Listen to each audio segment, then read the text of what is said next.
हो गया। हाँ जी बच्चों, तो आज का देखिए हमारा जो चर्चा का विषय टॉपिक है दैट इज एजुकेशन सर्विस। तो एग्जाम्शंस चल रही हैं जैसा आपको याद ही है, और उसमें भी हम लोग सर्विसेज पढ़ रहे हैं। तो अभी जैसे देखिए हमने चैरिटेबल सर्विस पढ़ लिया कि जो चैरिटी है वो लाइक एग्जाम्प्ट होगी। दूसरा हमारा एग्रीकल्चर हो गया। तो अब देखो बड़ा बेसिक नेचर की सर्विसेज है ये, जो कि शायद कहीं ना कहीं एग्जाम होनी चाहिए, और उनको एग्जाम्शन दिया भी है।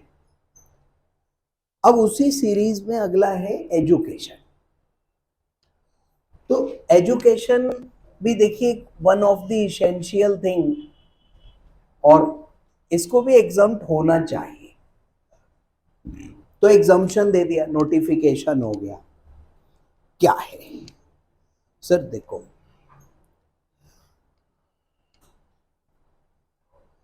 तो सबसे पहला है कि सर्विसेज प्रोवाइडेड। सर अब एग्जाम्पशन जो है ना, मतलब जितना स्पेसिफाइड है उतना एग्जाम है, और अगर उससे रिलेटेड चीजें हैं तो वो आपकी टैक्सेबल हो जाती हैं। तो सबसे पहला पॉइंट है services provided by an educational institution. ठीक है sir, services by an educational institution to, sir क्या क्या है? स्टूडेंट्स, स्टाफ और फैकल्टी, यही है ना? तो जो सर्विस देखिए एजुकेशनल इंस्टीट्यूट प्रोवाइड कर रहा है, किसको कर रहा है? स्टूडेंट्स को, स्टाफ को और फैकल्टी मेंबर्स को, वो एग्जाम है सर।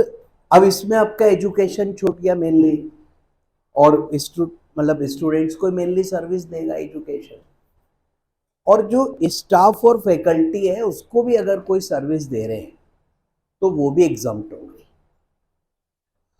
सर दूसरा पॉइंट है कि by an educational institution by way of conduct of entrance exam against consideration in the form of entrance fees। तो सर इसमें फिर देखिए service by an educational institution और by way of conduct of entrance exam against payment of entrance fee. तो अगर कोई educational institution entrance exam conduct कर रहा है और उसका जो कंसिडरेशन है वो एंट्रेंस फीस के रूप में है, तो वो भी आपका एग्जाम्प्ट होगा। ठीक है, तो उसको भी एग्जाम्पशन में डालेंगे। सर ये भी ठीक हो गया, लेकिन ध्यान दीजिए उसको कंसिडरेशन एंट्रेंस फीस के रूप में मिल रहा हो।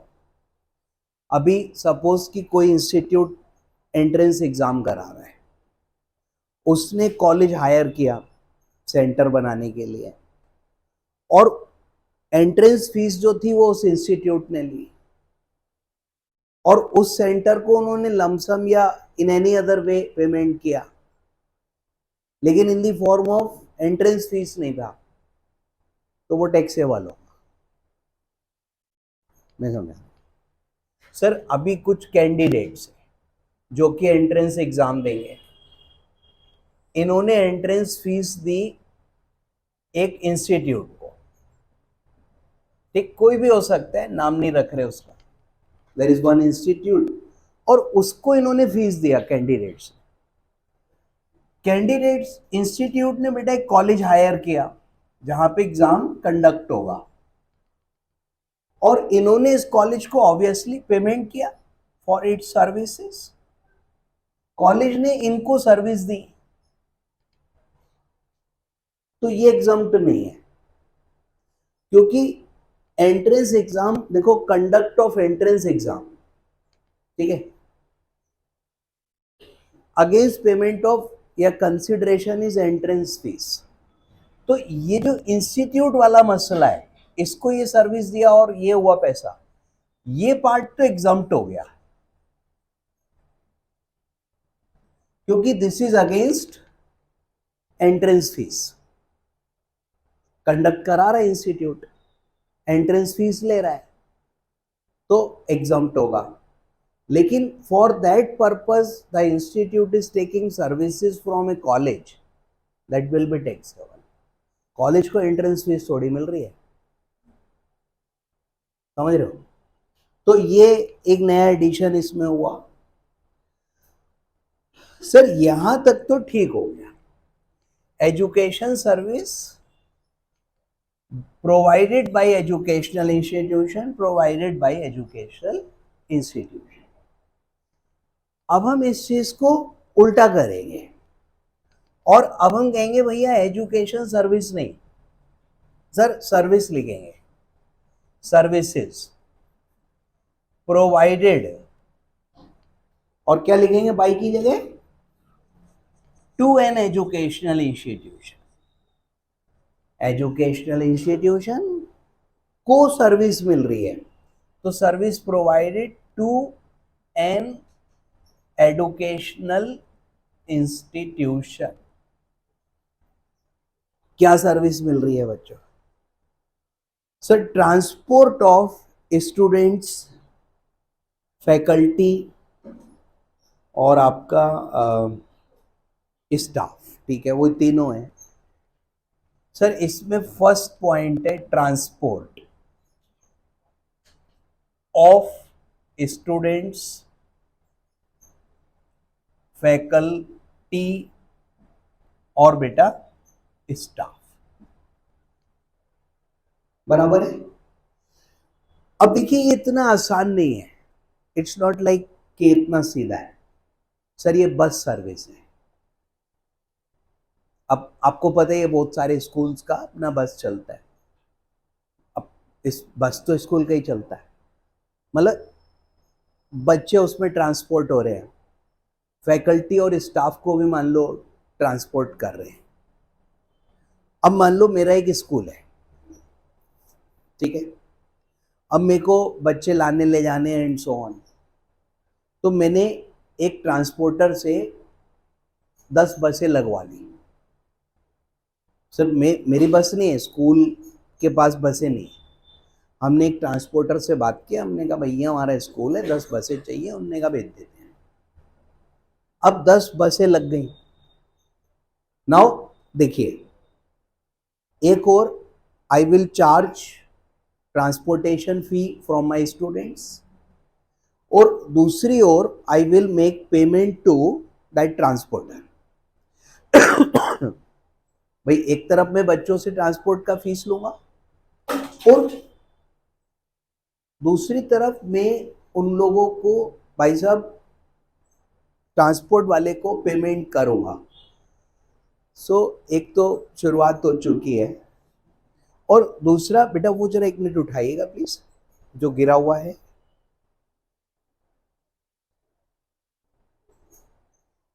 लाई मुझे दीजिए, वो कोई बात नहीं, वो उठा लीजिएगा, ये मुझे दे दीजिए।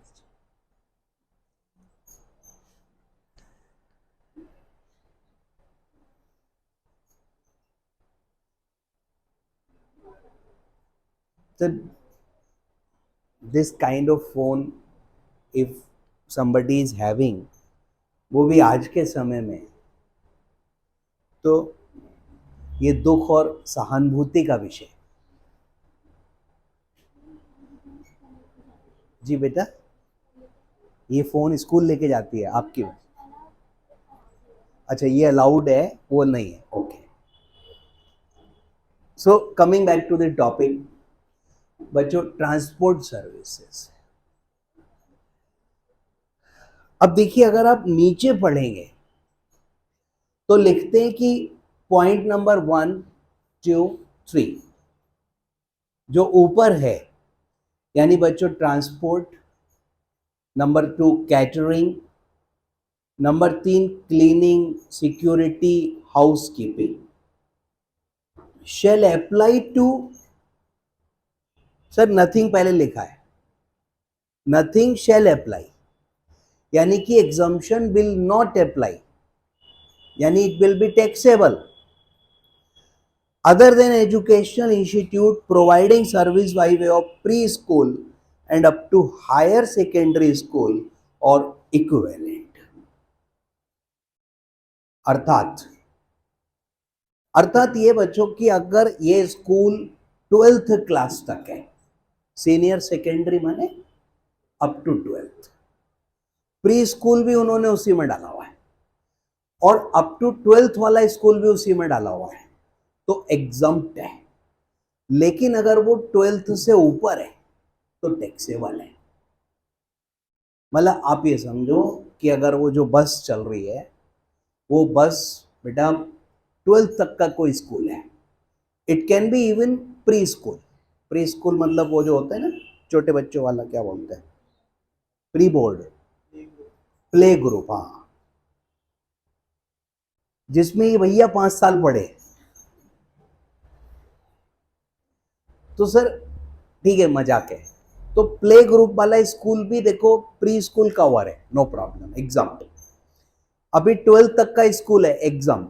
लेकिन सपोज कोई डिग्री कॉलेज है, कोई यूनिवर्सिटी टाइप है, in that case that transportation, number 2 catering, number 3 security, cleaning, housekeeping is taxable. Okay, मैं बताता हूं। फर्स्ट पॉइंट आप नोट किए, ट्रांसपोर्टेशन। दूसरा आप लिखोगे कैटरिंग। कैटरिंग समझते हो बच्चों? अरे सर वही भोजन वोजन डाल दिया बच्चों को, स्कूल को, मतलब ऐसे नहीं बोलते हैं। इंक्लूडिंग मिड डे मील, तो उसमें मिड डे मील भी इंक्लूड होगा, सेंट्रल स्टेट या यूटी वाला जो स्पॉन्सर्ड है, तो उसमें कोई खास बात नहीं है बच्चों, वो भी इंक्लूड है, इंक्लूडिंग मिड डे मील। अब मिड डे मील तो आपको पता ही गवर्नमेंट स्पॉन्सर्ड होता है, तो वो भी आपका एग्जम्प्ट होगा। तीसरा क्या है बच्चों? तीसरा है देखिए सिक्योरिटी और बेटा क्लीनिंग और हाउसकीपिंग। तो सर जी इस केस में ये 1 2 3 मेरे कवर हो गए। Yes sir. नाउ सी, इस 1 2 3 में जो एग्जम्पशन है, exempt for pre school and school up to senior secondary exam. Sir senior secondary माने 12th, तो ये एग्जम्पशन केवल 12th तक है, प्री स्कूल की भी है, मतलब प्ले ग्रुप की भी है, एनसी प्री एनसी की भी है, और केजी होता है शायद उसकी भी है, और क्लास 1 से क्लास 12 तक की भी है। लेकिन अगर उससे हायर एजुकेशन है, प्रोफेशनल एजुकेशन है, so it is going to be taxable. ठीक है, तो exam for pre school and school up to senior secondary और अदर्स के केस में क्या होगा? टैक्सेबल। सर देखिए, this is service provided to an educational institution. तो ये सर्विस जो इंस्टीट्यूट ले रहा है उसकी बात हो रही है, ठीक है। तो बस सर्विस, हमारा स्कूल था, हमने बसेस हायर किए हुए हैं, तो उस अमाउंट पर जो हम ट्रांसपोर्टर को पे करेंगे उस पर हमको जीएसटी देना पड़ेगा। सपोज हमारा एक डिग्री कॉलेज है, अब हमने बसें हायर कर रखी और ट्रांसपोर्ट वाला बस लगा दिया, अब हम उसको पैसा दे रहे हैं, उस अमाउंट पर बच्चों जीएसटी लगेगा। क्यों? आपने डिग्री कॉलेज का sir, so you have to pay that. अब एज स्कूल मेरे को जीएसटी उसे देना पड़ेगा, ट्रांसपोर्टर को, वो बिल पे लगाएगा, चार्ज करेगा, मैं उसको पैसे दूंगा। Now it is input service for me. अभी मेरा इनपुट हो गया ना ये, हाँ तो करो। अब आउटपुट सर्विस क्या है?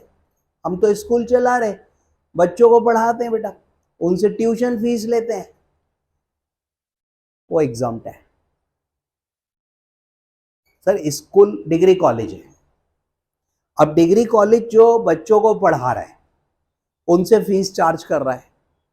सर यहां तो मैंने नहीं कहा अप टू 12th एग्जाम्प्ट है, ये तो पूरा माफ है। लेकिन एजुकेशनल इंस्टीट्यूशन होना चाहिए, मतलब जैसे स्कूल है तो वो सीबीएसई, आईएससी या जितने और बोर्ड्स हैं, स्टेट बोर्ड वगैरह, वो कहीं ना कहीं एफिलिएटेड होना चाहिए। सर अभी आईसीआई जैसा इंस्टीट्यूट है तो रिकॉग्नाइज्ड बाय लॉ है, नो प्रॉब्लम। अब मैं आपको पढ़ा रहा हूं बच्चों, तो I can not be called educational institute. भाई मैं आपको रिकॉग्नाइज्ड सिर्फ डिग्री थोड़ी दे पाऊंगा, मेरे पास डिग्री देने का कोई साधन नहीं है, बराबर। It's a private tuition, so no exemption at all anywhere. क्यों? Because I am not covered in the definition of educational institution. Sir, it must be capable of providing a recognized degree under law. अब ICI तो आपको देगा CA की degree, sir recognised है नहीं है? कैसी बातें कर रहे हो सर, रिकॉग्नाइज्ड ही है। तो वहां पर जो ट्यूशन फी आप आईसीआई को दिए वो इधर कवर हो, नो जीएसटी। ठीक, आपने ट्यूशन फीस भाई साहब कहीं से आप बीकॉम कर रहे हो उस कॉलेज को दिया, एग्जाम्प्ट हो गई। सर ये एग्जाम्पशन में 12th तक कहां लिखा है? ये सबके लिए है, बराबर है। अभी आपने मेरे को फीस दिया भाई, उस पर जीएसटी लगेगा, वो एग्जाम्प्ट नहीं, क्योंकि मैं इस डेफिनेशन में फॉल नहीं हूं। अब मैंने बस सर्विस भी मान लो लगा डाली, मान लो बच्चों उस पर भी जीएसटी लगेगा, क्योंकि मेरा तो 12th तक होता ना तो भी लगता, क्योंकि मैं एजुकेशनल इंस्टीट्यूट ही नहीं हूं। Service provided by institute to institute.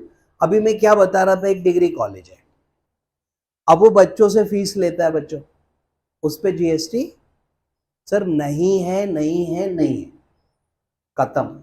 अब उसने बसें लगा रखी है, उस पे उसको जीएसटी देना पड़ेगा क्योंकि 12th तक छूट है।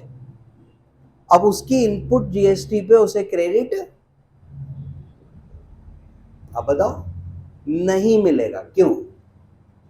क्योंकि आउटपुट एग्जाम्प्ट है, तो क्रेडिट लेगा काय में से भाई? तो समझ रहे हो? तो उसका आउटपुट एग्जाम्प्ट हो गया, इनपुट पे वो टैक्स दे रहा है, तो खत्म हो गया वहीं पे उसका टैक्स। इस प्रकार से ये 200 रुपए पर यूनिट सब्सिडी हो गई, जो कि खत्म हो गई। मतलब सर रहने दो, उस बात पे नहीं जाएंगे हम लोग, टॉपिक पे आएंगे। फोर्थ पॉइंट है सर्विस रिलेटिंग टू एडमिशन और conduct of examination by such institution. Sir services,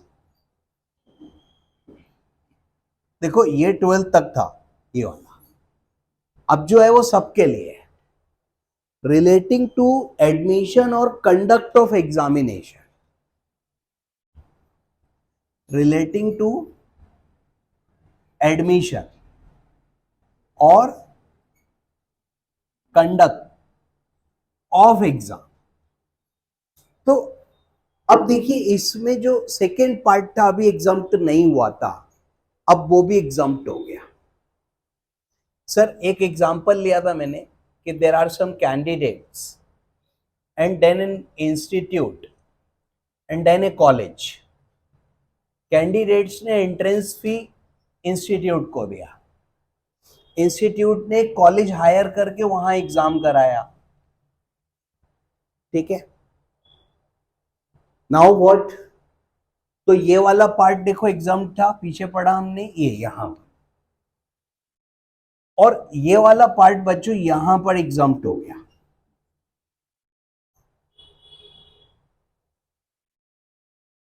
service provided to an institute for entrance exam और नॉर्मल एग्जाम। तो इवन जैसे आईसीआई का एग्जाम होती है, अब इस कॉलेजेस में कराते हैं, obviously they pay the amount to this colleges, उस पर जीएसटी नहीं। सर ये छूट सबको है, that was up to 12th, ये पॉइंट नहीं है 12th तक, ये सबको है। तो ये आपका आईसीआई भी छूट गया, बच गया। अगला पॉइंट देखिएगा, supply of online educational journals और पीरियोडिकल्स। तो देखिए ऑनलाइन जर्नल्स और पीरियोडिकल्स तो आप समझते ही हो बेटा, कोई ऐसी बात नहीं है। तो फिलहाल this is supply of online journals and periodicals.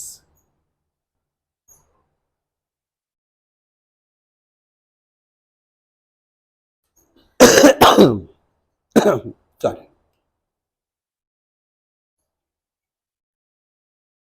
ठीक हो गया बच्चों, आगे बढ़ूं, समझाना है इसको। देखिए जर्नल्स और पीरियोडिकल्स क्या होते हैं। अब जैसे अपना इंस्टीट्यूट है आईसीआई, जर्नल प्रोवाइड करता है, हर महीने उनका एक जर्नल पब्लिश होता है, उसका नाम है द चार्टर्ड अकाउंटेंट। एक स्टूडेंट्स का अलग आता है और मेंबर्स का अलग आता है।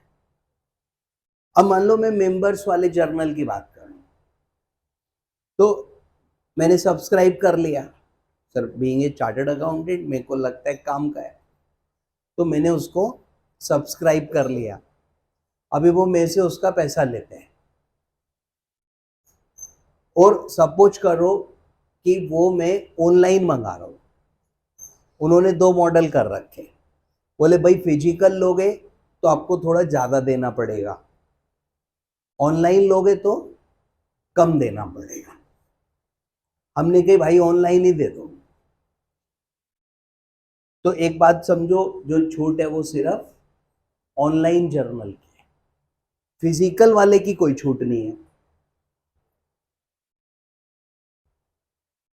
ठीक है। फिजिकल मंगाओगे तो पैसा देना पड़ेगा। अब बेटा ऐसे ना बहुत सारे लोग हैं जो जर्नल इशू करते हैं।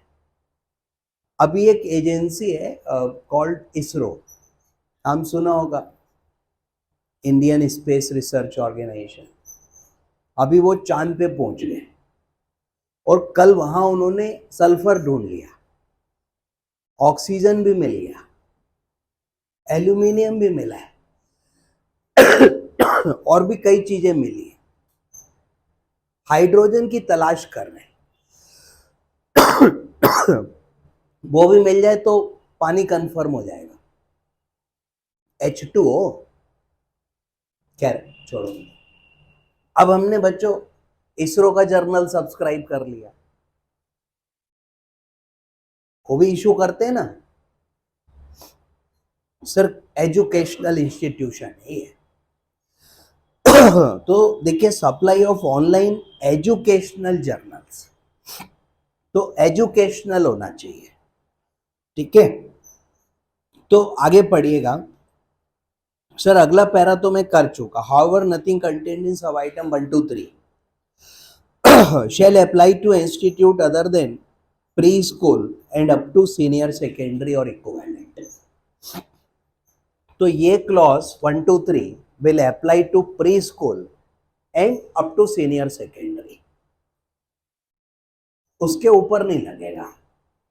अगला para, nothing contained in item number 5, that is journal, shall apply to institution providing service by way of pre-education, preschool, higher secondary, वही senior secondary,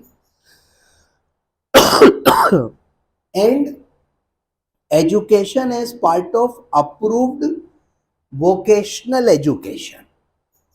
तो अब देखो क्या कह रहे हैं, nothing contained in 5 will apply. तो यहां पे उसको इन्होंने टेक्स्ट कर दिया, बोले ये छूट तुमको नहीं मिलेगी. किस किस को नहीं मिलेगी? प्री स्कूल और 12th तक का और वोकेशनल. तो इसको मना कर दिया जर्नल वाले ने. बोले तुम जर्नल इशू करके क्या करोगे? छोटे बच्चों का स्कूल जर्नल इशू करता कोई?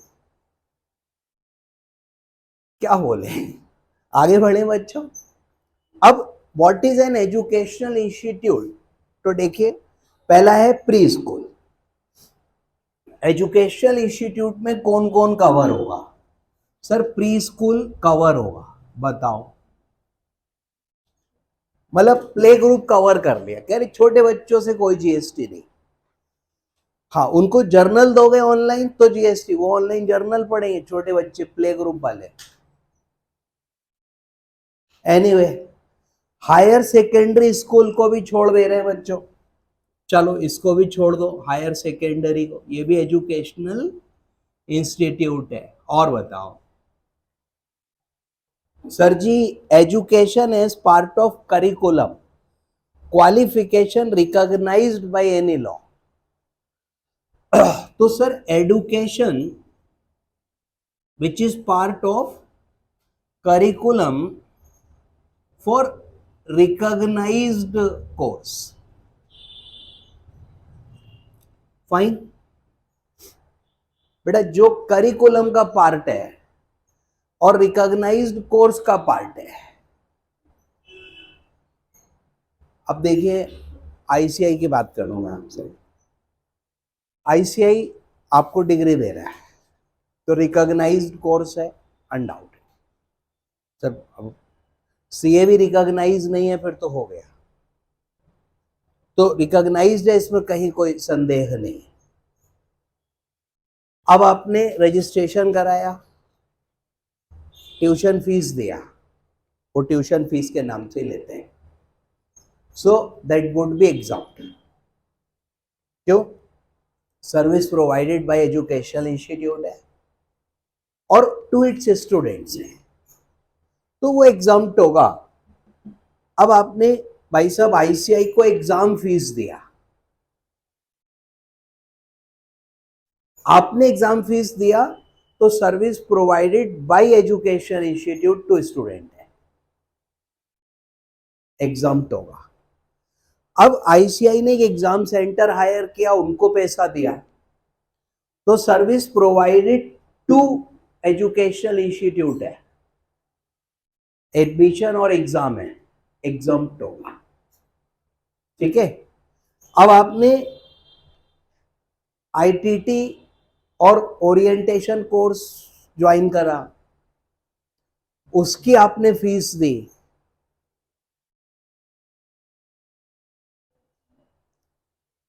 वो भी पार्ट ऑफ करिकुलम है.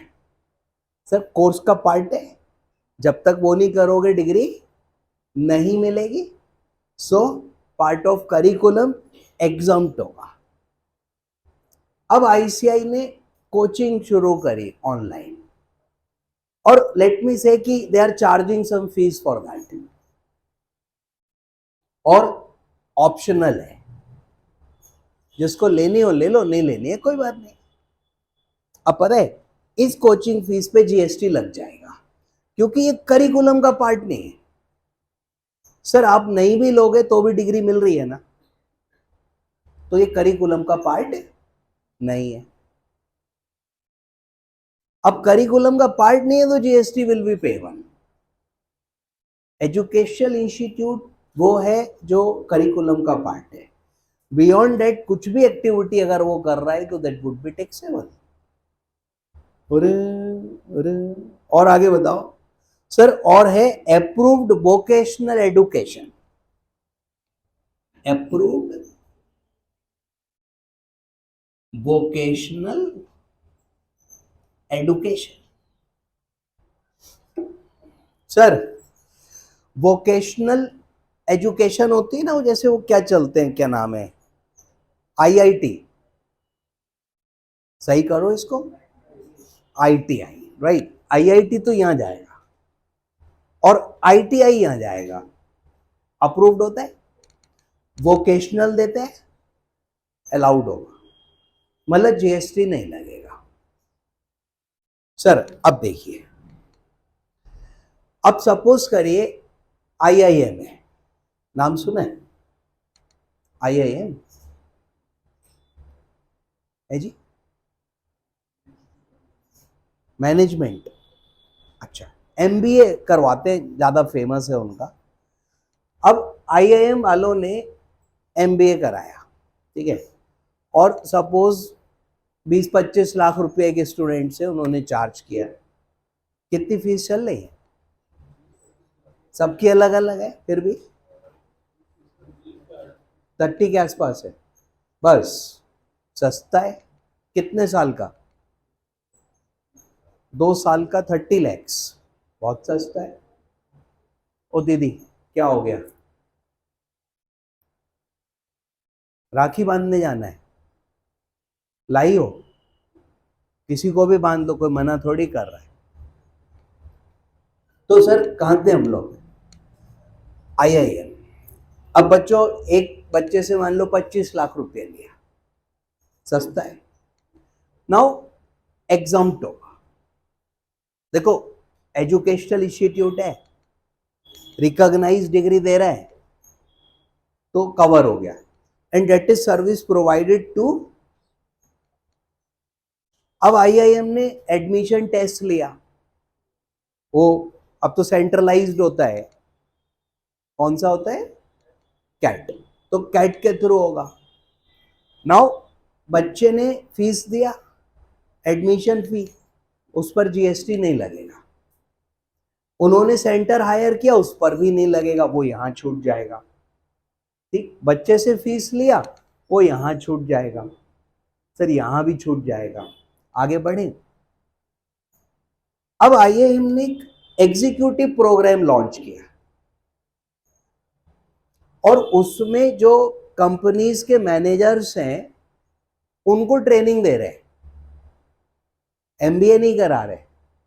2 महीने का एक एग्जीक्यूटिव प्रोग्राम है, उसकी फीस रखी है उन्होंने 3 लाख रुपए, 2 महीने का रहेगा। और उसमें जो एलिजिबल बंदे हैं वो ऑलरेडी कहीं ना कहीं एम्प्लॉयड है, मैनेजर्स है, उनके लिए एक स्पेशल 2 महीने का प्रोग्राम है और उनको डिप्लोमा देते हैं। वो executive programme diploma, 3 lakh fees ले रहे हैं, बोलो exam taxable. Sir look at this, कि जो डिग्री दे रहे हैं whether it is recognised by law. ये कौन सी डिग्री है? फिर डिप्लोमा लेके चले आए, so it is going to be taxable. Sir it is going to be taxable. वो रिकॉग्नाइज कहाँ है? By law. चल आगे बढ़ते हैं। अब आईआईएम को छोड़ो, now let us come to ICI. आपने फीस दी, माफ, एग्जाम दोगे, नो जीएसटी, ओसीआईटीटी के पैसे दोगे, नो जीएसटी, करिकुलम का पार्ट है। अब कल को आपका सीए कंप्लीट हो गया, अब आईसीआई एक और सर्विस देता है, कैंपस प्लेसमेंट। ठीक है, प्लेसमेंट करवाता है और कहता है कि बच्चों आ जाओ, तो सीए कंप्लीट हो गया, असी तो जॉब लगवा देते हैं, तुसी आओ तो सही। ठीक, और भाई आपने उसका कोई पैसा नहीं देना है, it's absolutely free for students. एक ऑनलाइन पोर्टल है उनका, रजिस्ट्रेशन होगा, डेट्स बताएंगे, 2 सिटी में आप इंटरव्यूज अटेंड कर सकते हो, एक बड़ा शहर एक छोटा शहर, ऐसा उन्होंने बना रखा है। और कंपनीज आती हैं वहाँ पे इंटरव्यूज करवाते हैं वो एंड सो ऑन, और नॉर्मली जॉब लग जाती है। सर अभी तो बहुत अच्छे प्लेसमेंट्स आ रहे हैं, क्या छोड़ो। अब जो कंपनीज आ रही हैं वहाँ, जो सीए हायर करती हैं, ठीक है, पता है, they charge A fee from those companies. अभी एग्जैक्टली मेरे को नहीं पता, लेकिन शायद पहले 6-7, अभी 10-12 लाख रुपए है। मतलब जो कंपनी वहां आएगी, इंटरव्यू लेगी, चार्टर्ड अकाउंटेंट उठाएगी, लेके जाएगी, वो 12 से 15 लाख आईसीआई को भी देगी। They charge that fees from that company, क्योंकि we are giving you a good product, you should pay us. Sir आपको उल्टा तो नहीं फील हो रहा कि मैं गलत बोल गया? मैं सही बोल रहा हूं भाई, दिस इज द सिस्टम। अभी पीछे इन्होंने फीस बढ़ा दिया था, तो एक बार बहुत कम कंपनीज आई, लेकिन वो पीछे नहीं हटे। अब बहुत सारी कंपनी आती हैं, फीस भी आती है, आईसीआई चार्ज देम।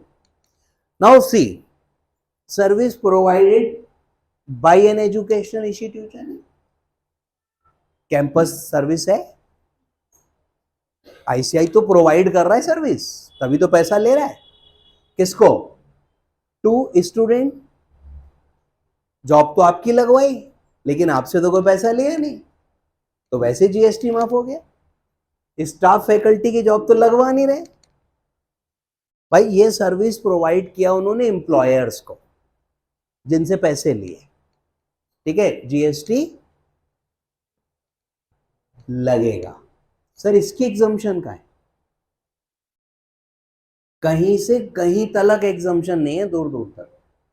कहाँ है सर? ना तो एजुकेशन सर्विस है, ना एग्जाम के रूप में है, कैंपस उम्पस करवा रहे हैं, पैसा ले रहे हैं, चार्ज लगेगा। सर अभी एक कंपनी अपना बैलेंस शीट बना रहे थे, बैलेंस शीट बनाते बनाते अकाउंटिंग स्टैंडर्ड में उलझ गए, और वहां पे डिस्प्यूट हो गया ऑडिटर में, मैनेजमेंट में, लोगों में आपस में, कि नहीं ऐसे होना चाहिए, ऐसे होना। Now they wrote an letter to ICI कि सर आप प्लीज एक्सप्लेन करो, हमको एक्सपर्ट ओपिनियन दो, हम आपको फैक्ट्स बताते हैं हमारे यहाँ क्या क्या हो रहा है, फिगर्स नहीं बताएंगे, बट जो सिचुएशन है, फैक्ट्स है, वो सारे बताते हैं, और you give an opinion and we will follow that. सही? Now ICI has an expert committee for that. ऐसा कोई ओपिनियन मांगता है तो कमेटी का मीटिंग होता है, वो लोग डिस्कस करते हैं, रिटिन ओपिनियन देते हैं, और ऑब्वियसली इस बात का पैसा चार्ज करते हैं,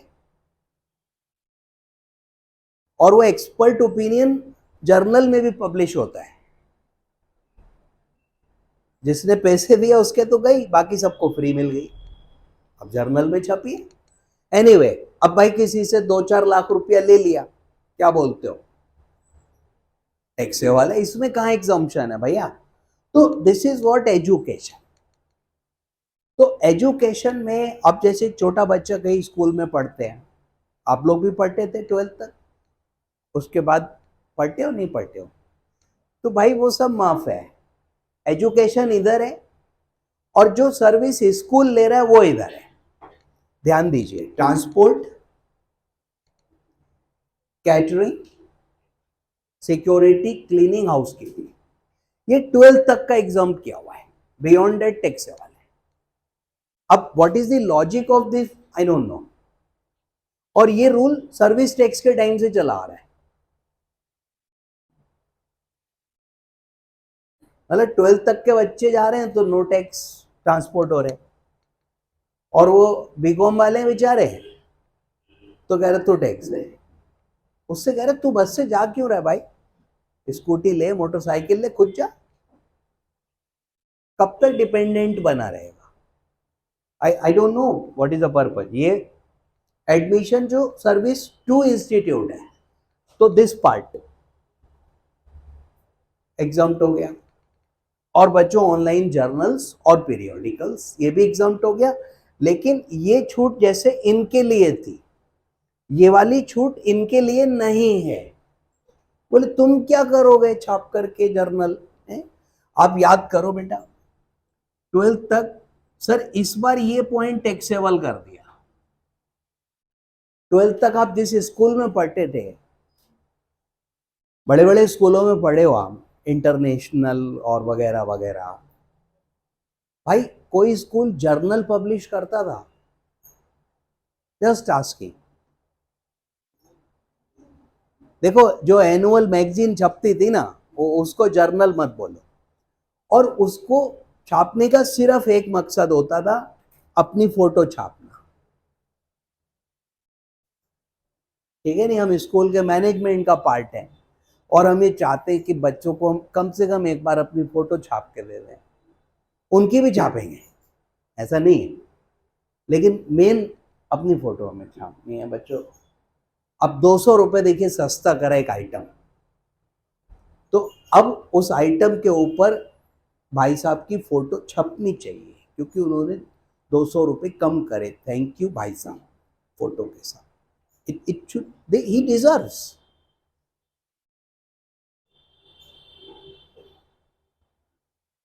मैंने नाम नहीं लिया किसी का, हालांकि YouTube से आप डाउनलोड भी कर सकते हो, क्लिप भी उसका कट कर सकते हो, लेकिन आप भी इतने मेहनती थोड़ी हो। और मैंने तो नाम लिया ही नहीं। चलें आगे बढ़ें, और गलत तो कुछ बोला नहीं। चलो सर क्लोज कर रहे हैं इसको, एडुकेशन को। तो ये बताओ बेटा, एडुकेशन पूरी हो गई आपकी? मतलब ये वो तो कभी ना होगी। अरे सर जिंदगी भर इंसान सीखता रहता है, और एक दिन बेटा,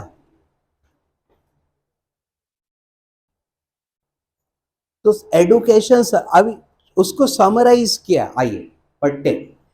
पहला है डिग्री कोर्स। डिग्री कोर्स चला रहा है कोई, सर कॉलेज, यूनिवर्सिटी या इंस्टीट्यूशन, माफ होगा सर?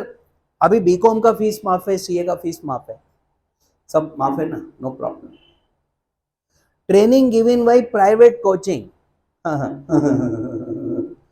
बच्चों ये हम आगे जैसे मान लो, तो उन्होंने हमको एजुकेशन इंस्टीट्यूशन मानने से इनकार कर दिया। सर हमारे पास किसी तरीके की कई सारे रॉकेट लॉन्चर है बेटा यहाँ पे, एक मून पे जाएगा, दूसरा मार्स पे, तीसरा वीनस पे, चौथा सन पे। हटाओ इसको। तो भाई साहब सोचो, एस्ट्रोनॉट्स गए रॉकेट में बैठ के ऐसे ही, और साथ में वो वाला फोन ले गए, अभी देखा था आप लोगों ने, क्या वो कनेक्ट हो पाएगा? इस विषय पे फिर बात करेंगे। सर जो प्राइवेट कोचिंग है ना, लाइक अब मैं ही हूं मान लो, तो बेटा हमको उन्होंने एजुकेशन इंस्टीट्यूट मानने से इनकार कर दिया, मना कर दिया, बोले तुम एजुकेशन इंस्टीट्यूट हो ही नहीं। हमने कि भाई साहब हम चैरिटेबल है, मान लो, तो कह रहे हो गए चैरिटेबल, मान लेते हैं, बट तुम एजुकेशन इंस्टीट्यूट नहीं हो, तुम्हें यहाँ छूट नहीं मिलेगी, कतई नहीं मिलेगी सर। ठीक है, मैं आपसे फीस लूंगा, जीएसटी लगेगा, मैं पीछे से सिक्योरिटी सर्विस, कैटरिंग, ट्रांसपोर्टेशन अगर कोई सर्विस ले रहा हूँ उस पर भी लगेगा। मैंने एंट्रेंस एग्जाम लेना शुरू कर दिया बच्चों, एंट्रेंस फीस के साथ में, उस पर भी जीएसटी लगेगा। मैंने एक कॉलेज हायर किया, वहाँ पे एंट्रेंस एग्जाम हुआ, उनको पैसा दिया भाई, उस पर भी जीएसटी लगेगा। मैंने ऑनलाइन जर्नल छाप दिया, उस पर भी जीएसटी लगेगा।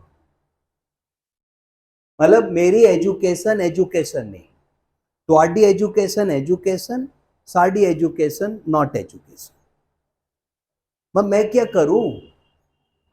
आपको याद होगा बच्चों, इस तरीके का एक चलता था। तो फिलहाल क्या कह रहे हो बेटा, कुछ कह रहे हो? वो कह रहे सर लप्पू सा इंस्टीट्यूशन है, झिंगुर सी एडुकेशन है, तो काय का एग्जाम्पशन? बेटा फिर बात करेंगे, वीडियो चल रही है। Education as part of curriculum.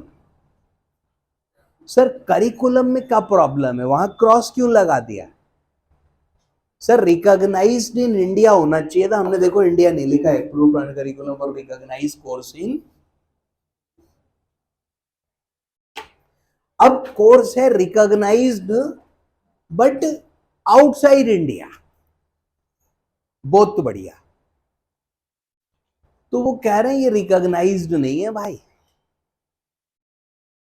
Sir अभी सपोज करो कोई फॉरेन यूनिवर्सिटी है, ठीक है, यूनिवर्सिटी ऑफ कनाडा, तो अब भाई साहब कह रहे हैं सर कनाडा जाना है मेरे को, तो अब यूनिवर्सिटी ऑफ मान लो कनाडा है, मतलब कनाडा को ये लोग कनाडा कहते हैं, तो ऐसी कोई यूनिवर्सिटी मान लो है।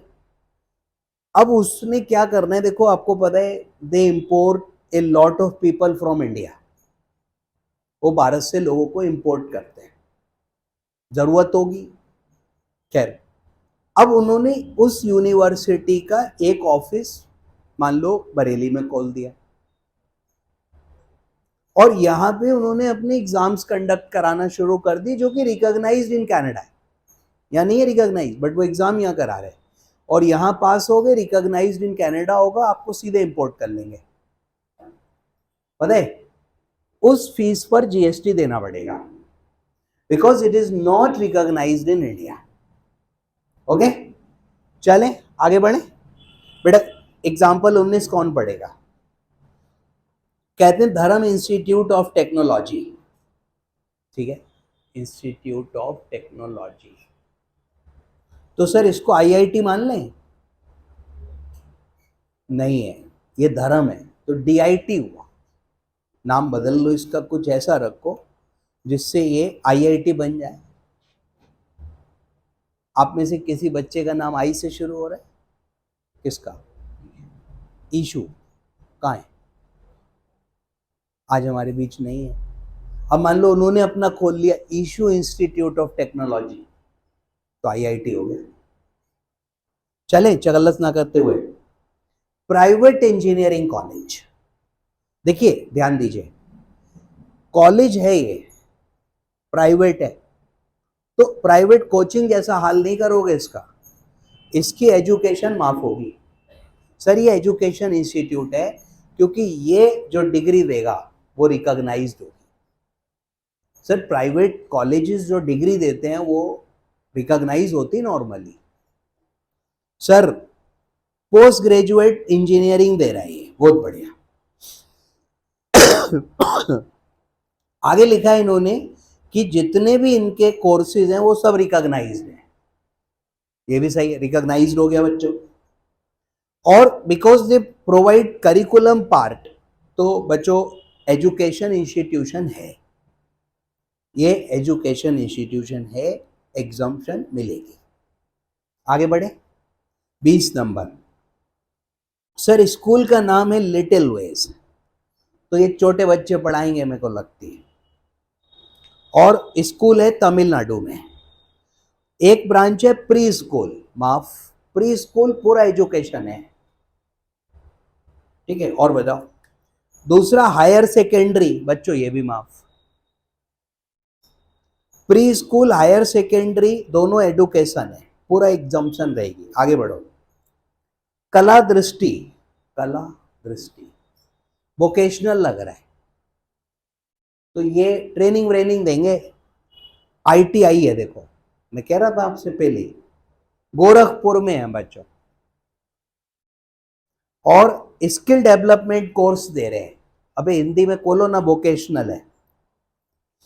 और सर लेकिन प्रॉब्लम देखिए, other than designated trade notified under apprentice act, जो जिन ट्रेड्स में ये एजुकेशन दे रहे हैं वो डेजिग्नेटेड नहीं है, यानी कि जो वोकेशनल एजुकेशन है वो अप्रूव्ड नहीं, सर ऐसे तो हमने भी ट्रेनिंग स्कूल खोल लिया, ड्राइविंग सिखा रहे हैं। आप आइए, महीने 2 महीने ड्राइविंग करिए, सीखिए, इतना टाइम नहीं लगता है, बट 2 महीने में आदमी बिल्कुल एक्सपर्ट्स हो जाएगा, और उसके बाद हम ड्राइविंग की जॉब लगवा देते हैं। ये बताओ, ड्राइवर की नौकरी मिल जाएगी? अरे सर, इस तरीके के लोगों की आज के समय में ह्यूज शॉर्टेज है। बहुत सारी जॉब्स हैं और बंदा मिलने को तैयार नहीं है। तो अभी हमने ड्राइविंग स्कूल खोला, बेटा आप आओ, 2 महीने ट्रेनिंग लो, गारंटीड जॉब मिलेगी। क्यों नहीं मिलेगी?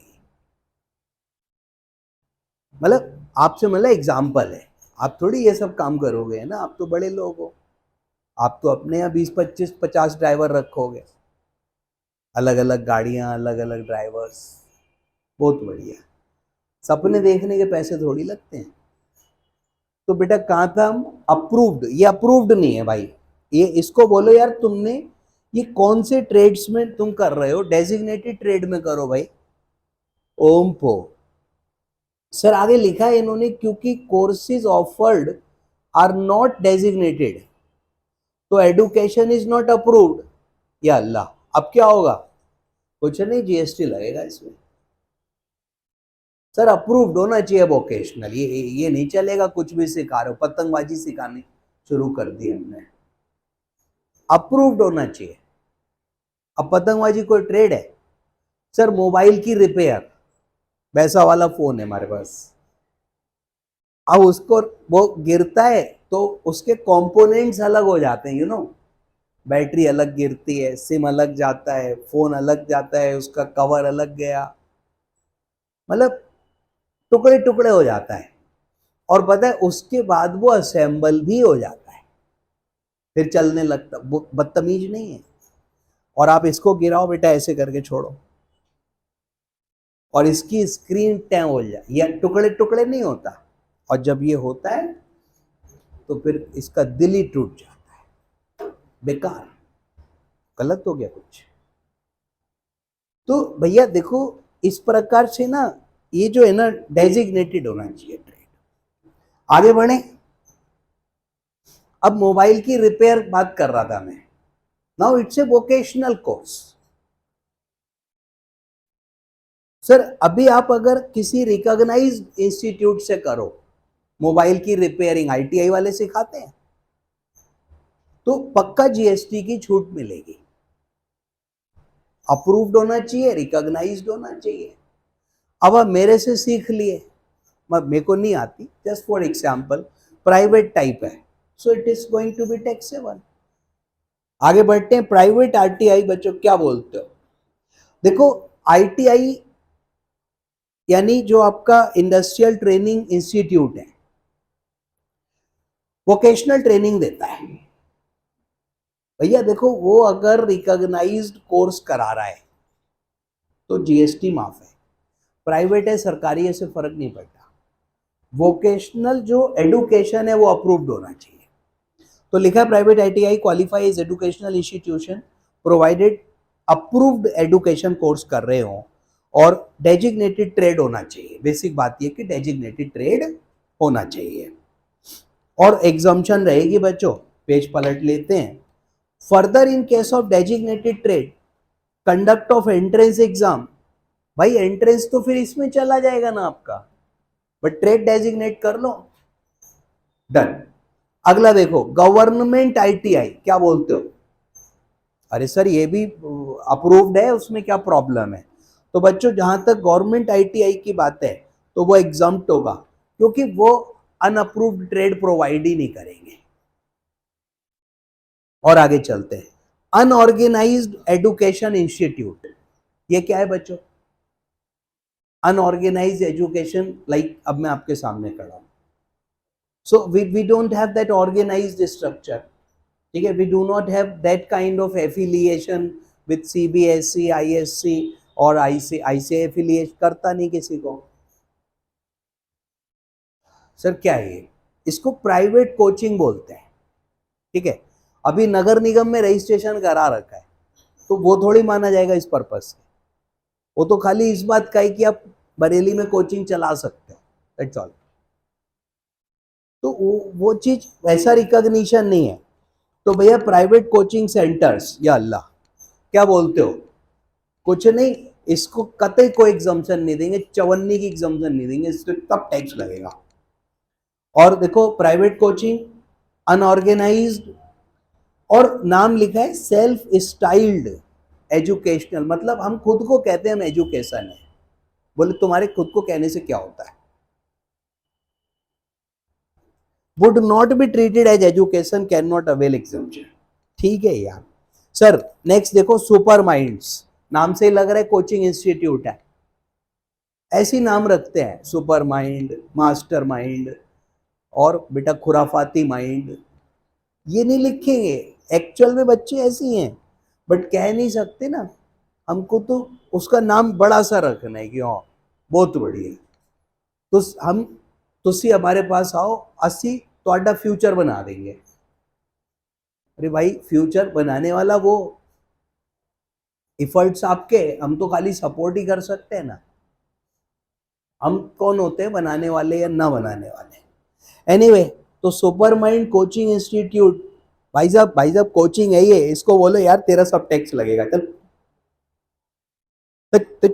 सर आगे बढ़ो, IIIM नाम सुना है?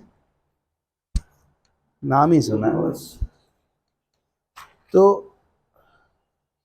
कितने पन्ने लिखेंगे ये? सर आ जाओ जल्दी जल्दी जल्दी जल्दी करते हैं। देखो IIM में पॉइंट्स पढ़ेंगे। पहला, क्या IIM एजुकेशनल इंस्टीट्यूशन है? आप बताओ। बिल्कुल है सर, रिकॉग्नाइज डिग्री दे रहा है, कोई मजाक थोड़ी कर रहा हूं। दूसरा पॉइंट, जो लॉन्ग ड्यूरेशन कोर्सेज है, लॉन्ग ड्यूरेशन आर रिकॉग्नाइज, भले ही वो डिप्लोमा है या डिग्री है 1 ईयर वाला। तो बच्चों ये बिकॉज रिकॉग्नाइज्ड है तो ये एग्जाम्प्ट होगा। अगला पढ़ो, शॉर्ट ड्यूरेशन, मैंने आपको एग्जांपल दिया था, 1-2 महीने का एग्जीक्यूटिव प्रोग्राम था, उसकी फीस 3 लाख रुपए ली उन्होंने। बच्चों एग्जाम्पशन कतई नहीं मिलेगी, क्योंकि that is not a recognised degree under any law. अरे मजाक कर रहे हो, 2 महीने में डिग्री दे दोगे? लेस देन 1 ईयर की डिग्री रिकॉग्नाइज नहीं होता है वो। क्या बोलते हो, टैक्स लगेगा। अगला पढ़ो, चौथे पॉइंट में तो ऐसी बेइज्जती मारी है उन शॉर्ट टर्म वालों की। पहली लाइन में लिखा है such participants are not considered as student of IIM। आप अगर IIM से 2 महीने वाला कोर्स कर आए ना, तो कह रहे you are not a IIM student, तुम स्टूडेंट ही नहीं हो आगे। डिग्री और रिकॉग्नाइज की तो बात, मतलब बेइज्जती मार रहे हो यार। एग्जाम्पशन नहीं होगी नहीं होगी नहीं होगी, ठीक है तुम एग्जाम्पशन मत दो, बेइज्जती तो मत मारो इंसान की। नहीं कह रहे हैं, बोले तू है इसी लाइक। चल बेटा आगे बढ़ते। अब देखिए फूड, मेस और कैंटीन।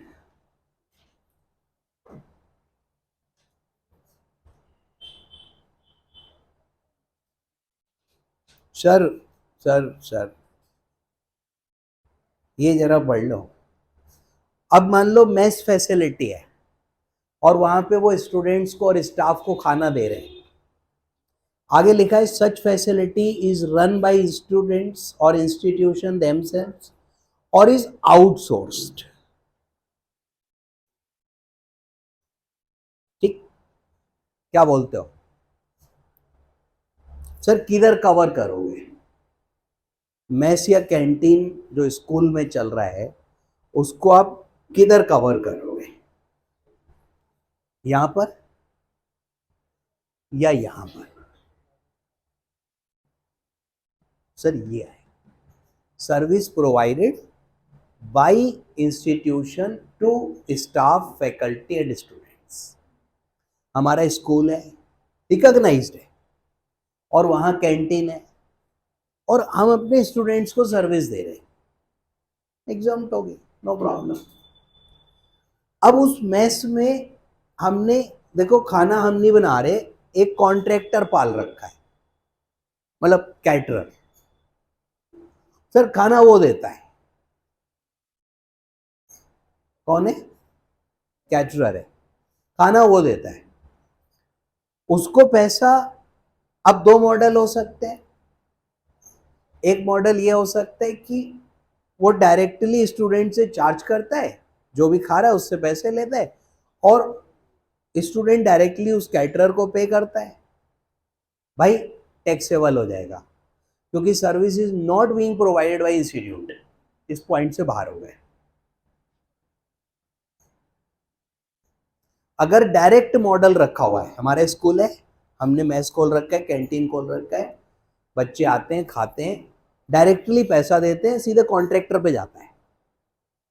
स्कूल ना पैसे ले रहा है ना कॉन्ट्रैक्टर को दे रहा है, वो कहता है तुम बच्चों से सीधे लो।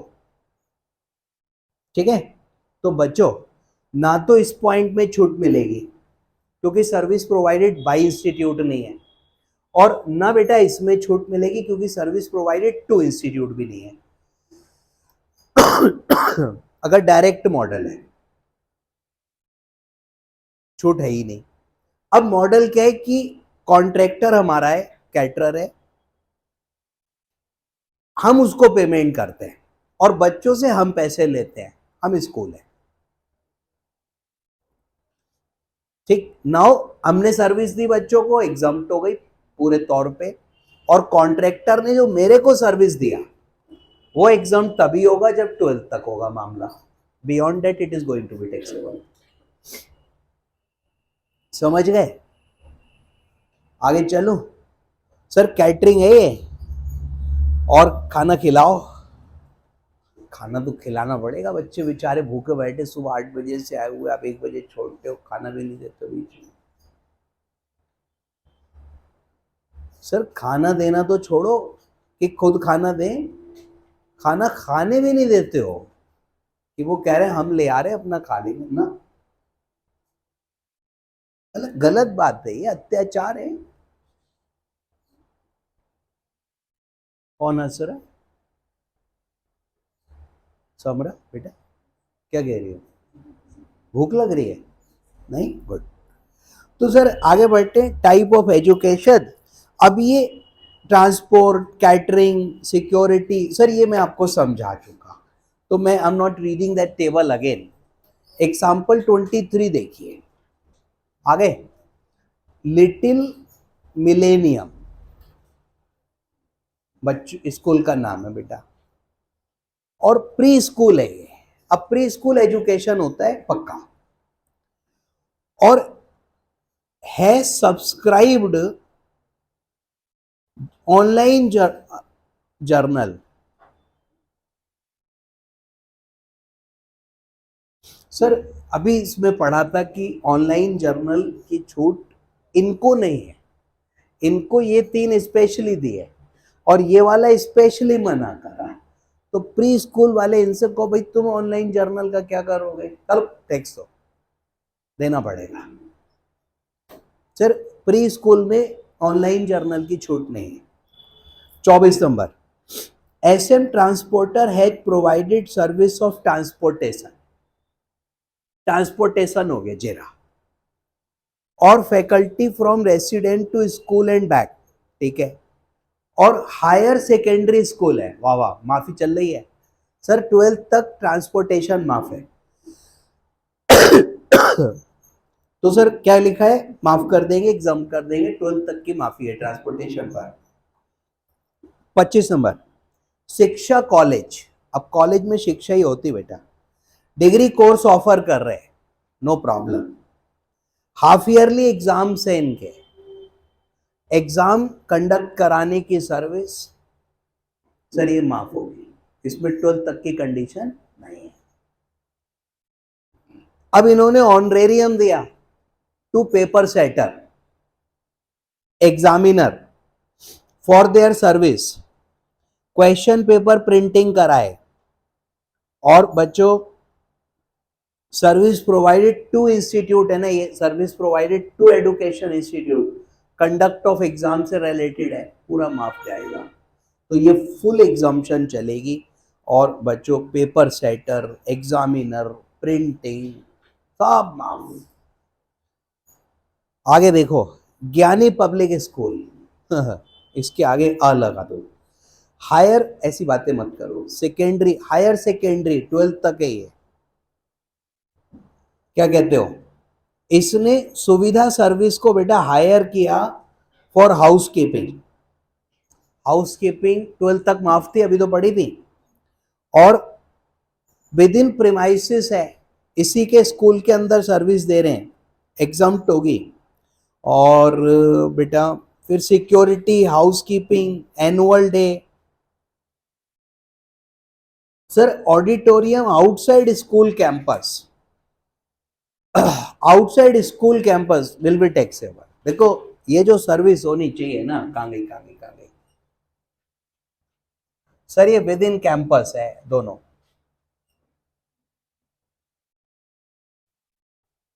अब आपको ट्रांसपोर्ट सर ये विद इन कैंपस हो, हाँ तो स्कूल के अंदर ही घूमेंगे बच्चे, विद इन कैंपस होना चाहिए। बट कैटरिंग और सिक्योरिटी विद इन कैंपस होगी।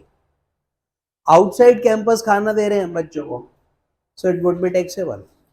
वो कह रहे स्कूल के बाहर क्यों खाने को दिया तुमने, स्कूल के अंदर खिलाओ। अजीब ही स्टोरी है। तो आपने देखा बच्चों, सावधानी हटी और बेटा दुर्घटना घटी। घटनी चाहिए कि नहीं घटनी चाहिए?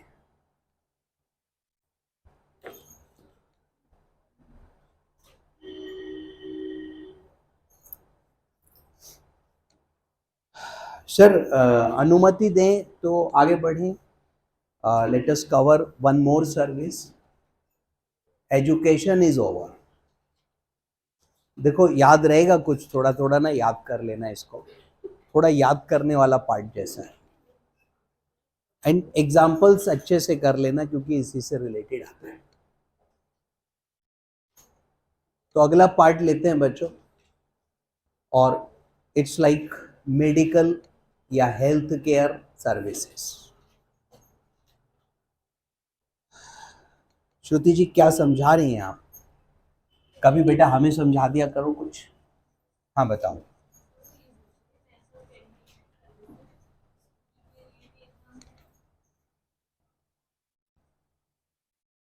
वेरी गुड, फिर आपने क्या बताया? मेस और कैंटीन। देखो अगर स्कूल प्रोवाइड कर रहा है टू स्टूडेंट, स्टाफ और फैकल्टी, तो इस क्लॉज में चला जाएगा। और अगर कोई स्कूल को प्रोवाइड कर रहा है तो 12th तक माफ होगा, ठीक है। अब उसमें इसके अलावा सारा टैक्सेबल है। तो अगर डायरेक्ट मॉडल है जहां पे कैटरर सीधे बच्चों से पैसे ले रहा है तो वो टैक्सेबल होगा। चले भाई, तो अब देखो चैरिटी माफ हो गई, ठीक है। सिर्फ पहला पॉइंट पढ़ा था ना चैरिटी, दूसरा क्या था?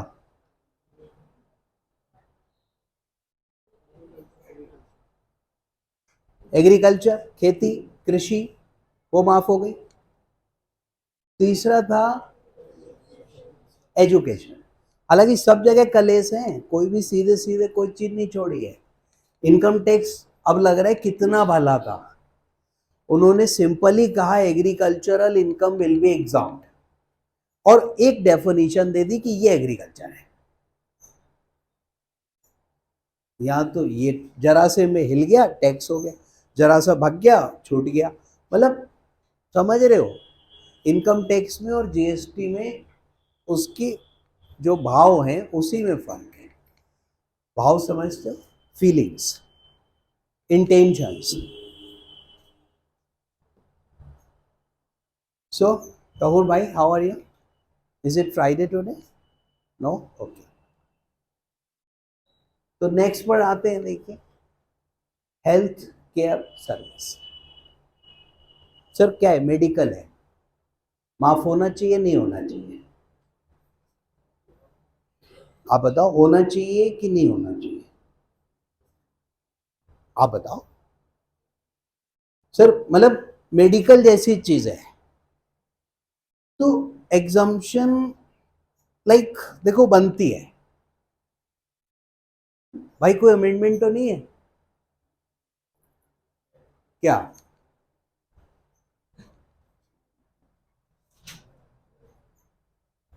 हेल्थ केयर सर्विस है जी, कॉर्ड ब्लड बैंक, और क्या करा उसका? हटा दिया है, तो वहां पर लिखा ही नहीं है। सर आप देखो, लिखा है क्या? 17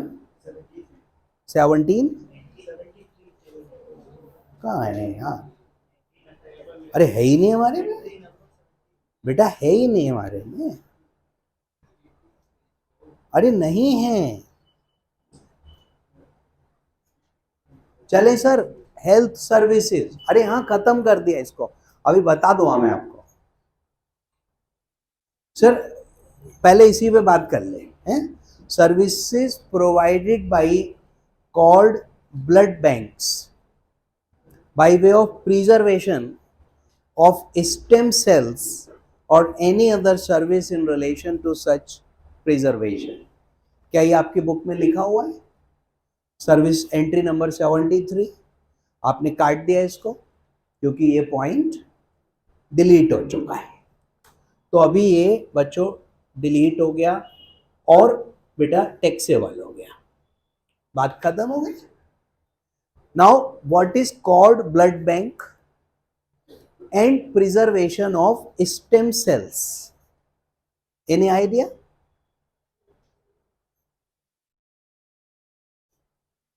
नहीं? तो बेटा आप लोग इस दुनिया में कब आए थे? लगभग ईयर क्या था? 2023 चल रहा है, 2000 में 23 साल के हो गए आप रहने दो, आप बताओ। 2003, 20 साल के हो गए आप बुजुर्ग। दिसंबर को भी बुजुर्ग ही माना जाएगा। सर उस वक्त ये सब चीजें नहीं चलती थी, ठीक है। अभी क्या है कि लाइक चाइल्ड बर्थ है तो उसका स्टेम सेल जो रहता है ना, मतलब लाइक, अब छोड़ो ना, क्यों डिटेल में जा रहे हो बच्चों। और अब वो चीजें क्या है, प्रिजर्व करके रखते हैं in case of some sir future disease etcetera, तो उसके ऊपर वो टेस्टिंग कर लेते हैं और चीजें कर लेते हैं। पता नहीं कौन कौन सी टेक्नोलॉजी आ गई है। तो पहले उन्होंने एग्जम्प्ट किया था, लेकिन फिर उन्होंने उसको एग्जम्पशन खत्म कर दी। Now this is taxable. अब देखो मेरी बात सुन लो, हेल्थ सर्विस है, सिंपल है। पहली चीज है बच्चों कि जो हेल्थ सर्विस प्रोवाइड की जा रही है, फर्स्ट पॉइंट पढ़ा आपने, और बेटा एनिमल और बर्ड्स यानी जानवर्स और चिड़िए, उनकी हेल्थ का क्या? वो बेचारे बेजुबान जानवर हैं तो उसको भी माफ किया हुआ है, ठीक है। Service by veterinary clinic in relation to health care of पशु पक्षी, एनिमल्स एंड बर्ड्स, सिंपल है। तो सर एक वेटरिनरी क्लिनिक है, नंबर 1 वेटरिनरी क्लिनिक। अब ये क्या होता है बेटा? और बर्ड्स और एनिमल्स, और यहां लिख देते हैं एग्जम्प्ट, ठीक है। सर एक इंसान के पास एक डॉगी था, उसका नाम टॉमी था। अब वो एक दिन टॉमी कहीं घूमने जा रहा था, एमए रोड पे घूम रहा था, किसी ने उसको कुत्ता कह दी। उसे बुरी लग गई कि मुझे कुत्ता कैसे कही तुमने, और बच्चों वो बीमार हो गया उस दुख में। उसके बाद उसको लेकर डॉक्टर आकाश के पास गया उसका मालिक। डॉक्टर आकाश ने उसको इंजेक्शन लगाया, गोली खिलाई, टॉमी टॉमी करके प्यार से बात करी, फिर उसे वो वाला वीडियो दिखाया आंटी वाला, तब जाके उसको सही लगा। देखो मजाक अपनी जगह, सर ये जो जानवरों का हेल्थ सर्विस है एग्जाम किया, बहुत बढ़िया। Sir next clause as, health care service provided by clinical establishment और ऑथोराइज्ड मेडिकल प्रैक्टिशनर और पैरामेडिक्स। तो बच्चों अब है हेल्थ सर्विस प्रोवाइडेड बाय, क्या लिखा हुआ है सर? एक तो है क्लिनिकल एस्टेब्लिशमेंट, दूसरा सर दूसरा है उसी पॉइंट के अंदर ऑथोराइज्ड मेडिकल प्रैक्टिशनर,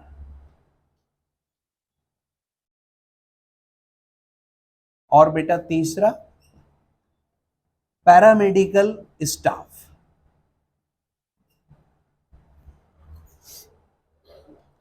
सर जी क्या है ये? देखो clinical establishment is hospital, clinic, like that.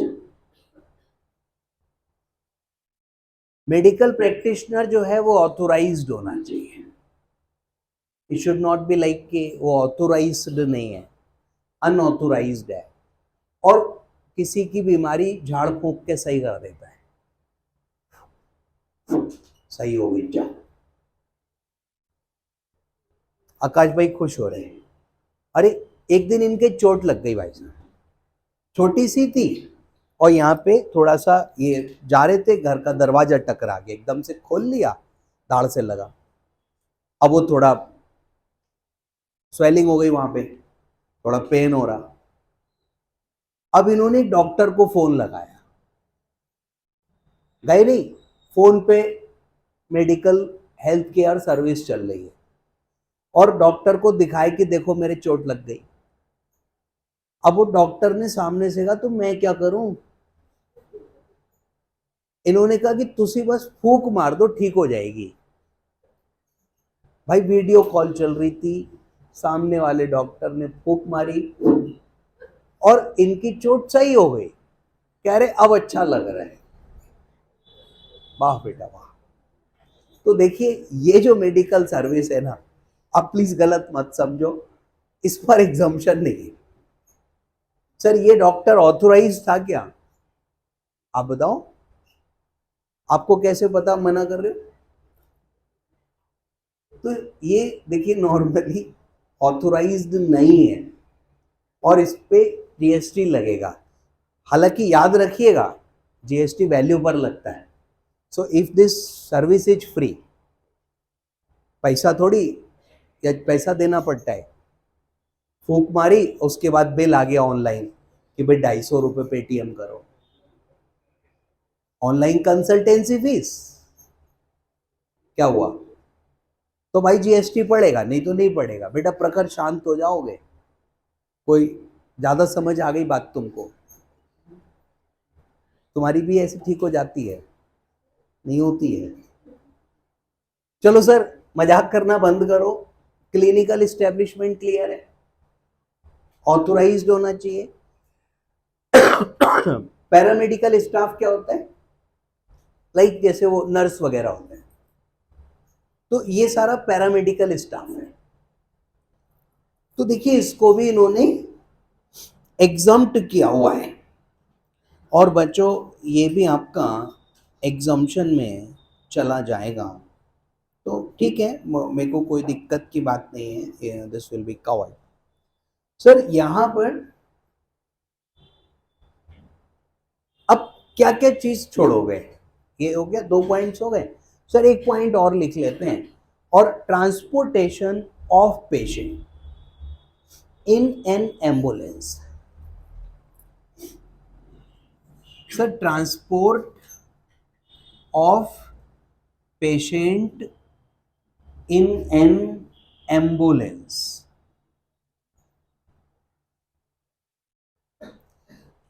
अब देखिए इसमें चगल्लस मत करिएगा, मैं थोड़ी सी कर लेता हूं। पहले पॉइंट में मान लो एक भैंसिया है, बफेलो बीमार हो गई।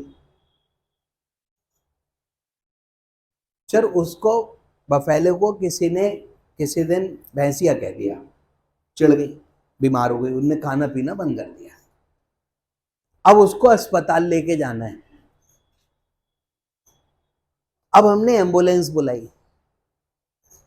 अब बेटा ये मत पूछना कि बफेलो को एम्बुलेंस में चढ़ाया कैसे जाएगा। Sir it is a difficult task, क्योंकि शायद थोड़ी भारी होती है। सर कैसे चढ़ाया क्या करा वो छोड़ो, टैक्स पड़ेगा जो सब लोग। सर ये इंसानों के लिए माफी है, ये इंसानों के लिए, जानवरों के लिए सिर्फ क्लिनिक वाली माफी है, ट्रांसपोर्टेशन नहीं। हालांकि ये पॉइंट कुछ ज्यादा हो गया, एग्जाम से रेलेवेंट बिल्कुल भी नहीं है। अब सोचो ना एग्जाम में ऐसा क्वेश्चन आएगा, भैंसिया बीमार हो गई, एम्बुलेंस लेके गई है, मतलब पेपर बना रहे हो क्या कर रहे हो, छोड़े। सर ये कौन पूछ रहा है कि वो चिड़िया बीमार हुई अब उसे एम्बुलेंस से ले गए। अरे यार रहने दो ना। चल इस पे आते हैं। अब देखिए, जब तक देखिए इंसान जिंदा है तब तक पेशेंट है, और एक बार वो चला गया तो वो डेड बॉडी हो गई। अब ट्रांसपोर्टेशन ऑफ डेड बॉडी वो हमने पीछे पढ़ा था, वो सर्विस ही नहीं है, वो भी माफ है। जिंदा को ट्रांसपोर्ट कर रहे हैं तो माफ, डेड बॉडी कर रहे हैं तो माफ। चल छोड़ो। सर ये तो छोड़ दिया। अब इसमें जो एम्बुलेंस का ड्राइवर है, क्या वो रिकॉग्नाइज्ड डॉक्टर होना चाहिए? तो कैसी बातें कर रहे हो, ड्राइवर एम्बुलेंस का यार। सर इस पॉइंट पे डिस्कशन नहीं करें, हम छोड़ें। अब ये समझ लो बच्चों, सर इसमें मैं क्या क्या कवर करूंगा। पहली चीज है, जो मेडिसिन का सिस्टम है वो बेटा रिकॉग्नाइज्ड होना चाहिए। रिकॉग्नाइज्ड मेडिकल सिस्टम, जैसे अभी आप बीमार होते हो, मान लो भगवान ना करे हैं, तो बेटा कौन कौन सी टाइप की दवाई ले सकते हो? फॉर एग्जाम्पल एलोपैथी, और बताओ। Homeopathy is a different field, वो अलग किस्म की दवाई देते हैं बच्चों, मीठी मीठी गोलियां खिला देते हैं, अच्छी भी लगती है कई बार नहीं भी लगती है, खैर छोड़ो। लेकिन वो रिकॉग्नाइज्ड है होम्योपैथी है? नहीं है।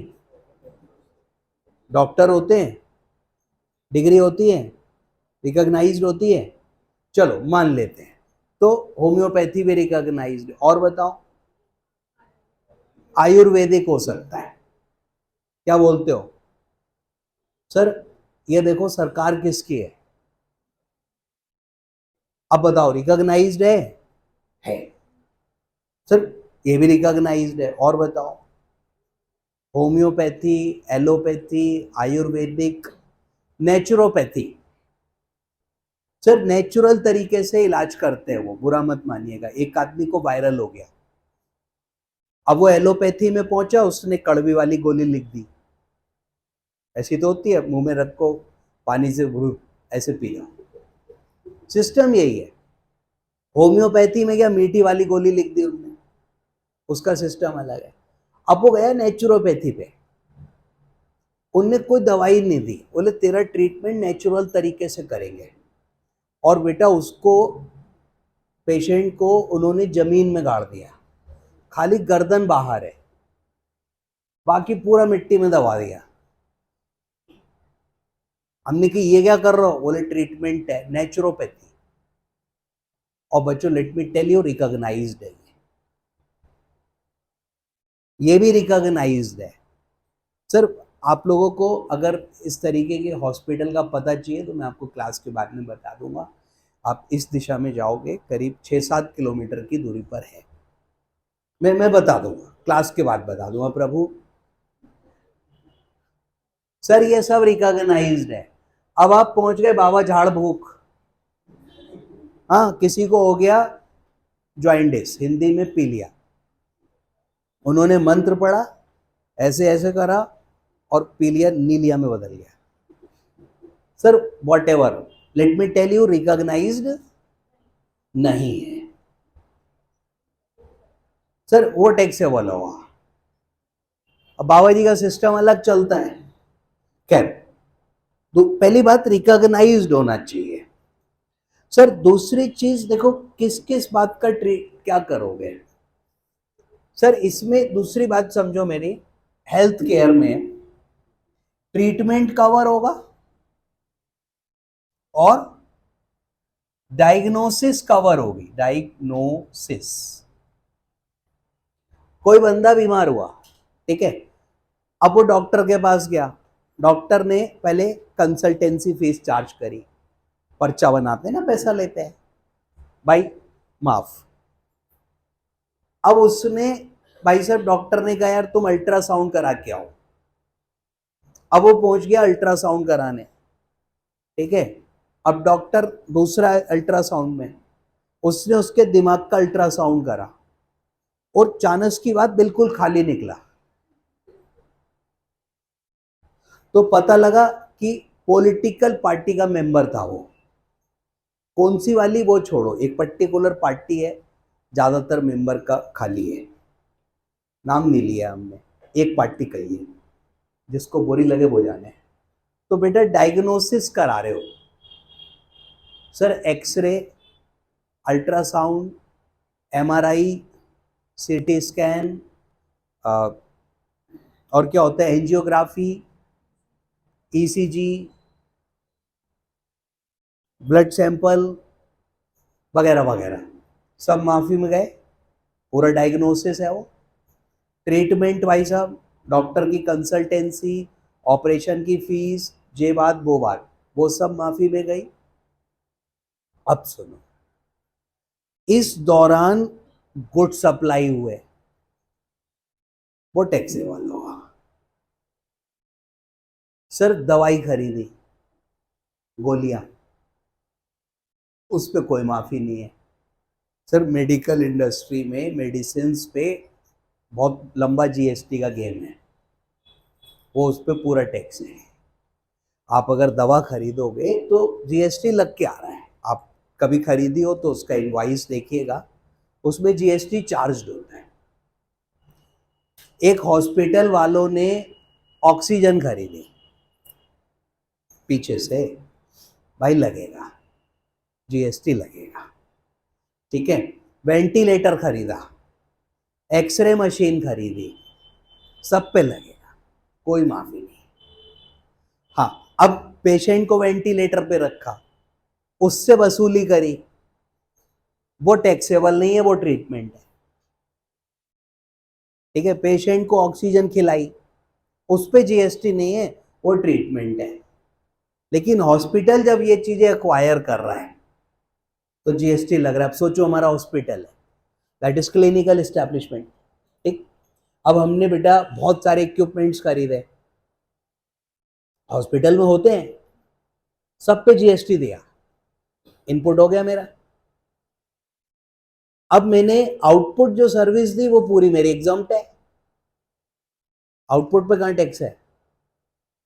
सर रजिस्ट्रेशन ही नहीं कराना हॉस्पिटल का जीएसटी में, कोई भी सर्विस टैक्सेबल नहीं है, कहां है।